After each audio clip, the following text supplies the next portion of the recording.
All right, let's get right into it. Artificial intelligence, it's not on the horizon anymore, it's here. It's in the classroom, it's in the library, it's on basically every student's laptop, and it is changing education at a wild pace. But this all boils down to one huge question that we're going to tackle in this explainer. Is AI becoming a powerful partner for learning, or is it just turning into a cognitive crutch?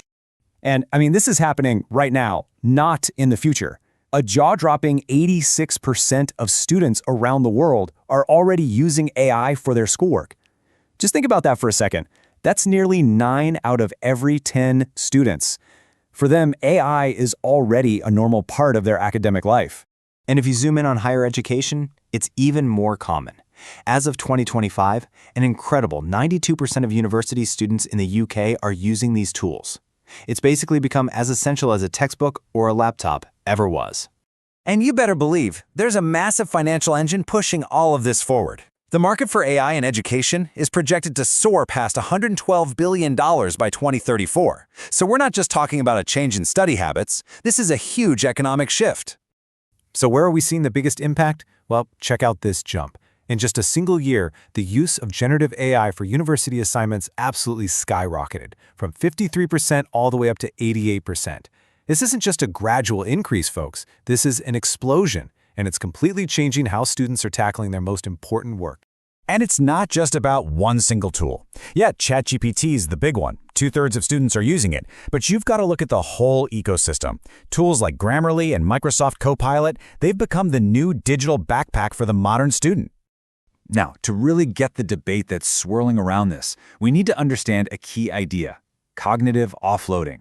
Basically, it's when we hand off thinking tasks to an outside tool, like using your phone to remember a number instead of memorizing it. It frees up brain power, for sure, but it also means we're not exercising that specific mental muscle. And that idea leads us right to the art of the matter, the two very different futures for AI in education. On one side, you've got cognitive augmentation. This is where AI is a partner. It does the grunt work so our brains are free to focus on bigger things, like creativity and deep analysis. But on the other side, there's cognitive atrophy. This is where we rely on AI so much that our own skills start to get weaker, making us dependent on it. So, a tool or a crutch? That's the question. And this fear of our skills weakening, it's not just some abstract idea. Listen to what this university student actually said in a study. I sometimes feel like I'm losing my own problem-solving skills. This is a real concern, coming straight from the people who are using these tools every day. And that feeling? Well, it's actually backed up by the data. Research has found a strong negative link here. In plain English, the more frequently students used AI, the lower their critical thinking abilities scored. It's a statistically significant connection that we really can't afford to ignore. So let's really break down what these risks look like. Beyond the obvious worries about dependence or even cheating, the biggest risk might be that AI just becomes a solution vending machine. It lets students skip right over the hard parts, that messy, productive struggle where the real learning, the actual skill building is supposed to happen. But look, it doesn't have to be this way. Let's talk about the other path, augmentation. In this model, AI is just the starting point. A student uses it to brainstorm ideas or get a quick summary, but then, and this is the important part, the critical analysis, the evaluation, the creation of something new, that all stays human. The AI informs the work, it doesn't do the work. Probably the best way to picture this is to think of AI as a Socratic partner, right? It's a tool you have a dialogue with, something that helps you explore ideas and pushes you to question your assumptions. It handles the low-level stuff, which frees up your brain to do the high-level thinking that actually matters. And the upsides of this approach aren't just for students. For teachers, this is a total game changer.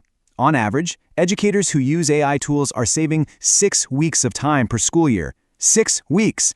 That's more time they can spend on mentoring, planning, and actually connecting with their students.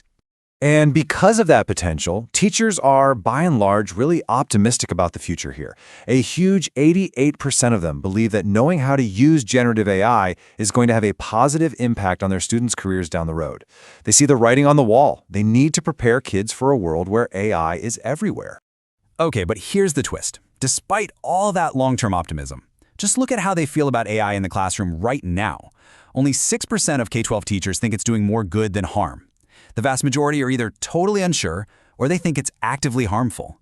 So what is going on? What's causing this huge disconnect? Well, this right here is a pretty big clue. A staggering 71% of K-12 teachers in the US and nearly half of educators worldwide have had zero formal training on AI. Zero. They're basically being asked to navigate a technological revolution without a map. And that lack of a map, it goes all the way to the top. A UNESCO survey found that only 1 in 10 schools and universities has put any kind of formal guidelines in place for AI.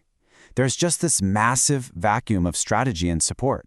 Which brings us right back to our big question. We've got this insane adoption rate, we've got these clear risks of skills fading away, and we've got this huge gap in training and guidance. So what's the one thing, the deciding factor, that's going to push us toward one future over the other?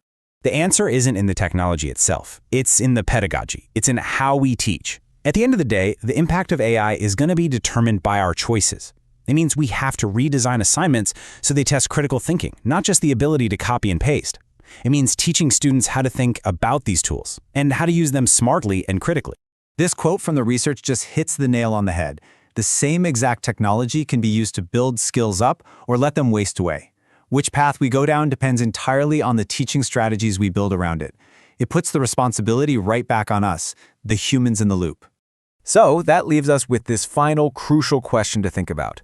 We're now teaching the very first generation of true AI natives. For them, these tools are just a part of life. The challenge for all of us, for educators, for parents, is how do we guide them to use this unbelievable power not as a shortcut to get out of thinking, but as a launch pad to help them think bigger than ever before.